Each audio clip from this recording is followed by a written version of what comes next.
Le maire de la commune de Batouri, Oberlin Bélissa, a pris part ce mercredi 6 septembre 2023 à la réunion de concertation présidée par le ministre des Mines, de l'Industrie et du Développement technologique par intérim, le professeur Fou Calistus Gentry, dans la salle de réunion du ministère du Commerce à Yaoundé. Étaient également conviés les sociétés minières et les maires des zones d'exploitation de l'or semi-mécanisé que sont Batouri, Bétaré Oya, Kolomine, Kété et Meganga. Elle avait pour fil d'Ariane l'assainissement du secteur et les nouvelles orientations applicables dorénavant. C'est un rappel à l'ordre de M. le ministre et je pense que ce rappel à l'ordre vient à point nommé. Maintenant, chacun sait ce qu'il doit faire.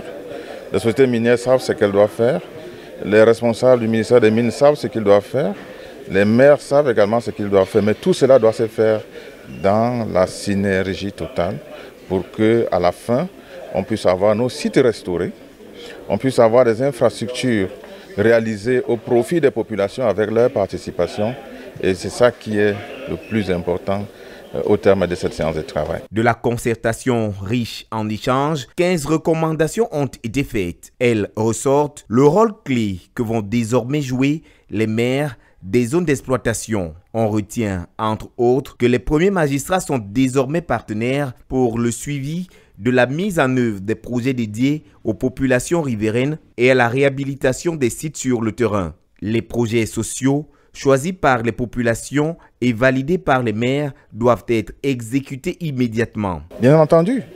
Vous savez, pour que tout cela soit mis en musique, il faut qu'on ait des concertations, même au niveau local, avec les différents acteurs. Les cahiers des charges, il faut qu'on puisse les valider à nouveau. Pour ceux dont on n'a pas pu valider les cahiers des charges, il faut déjà qu'on les valide ensemble. C'est pour ça que je parle de synergie. On doit travailler ensemble et je pense que ça va à travers ces différents cadres de concertation, les choses vont bien se passer. Une réunion de concertation qui sonne la fin de la récréation dans le secteur est une bonne nouvelle pour les populations riveraines des zones d'exploitation souvent laissées pour compte.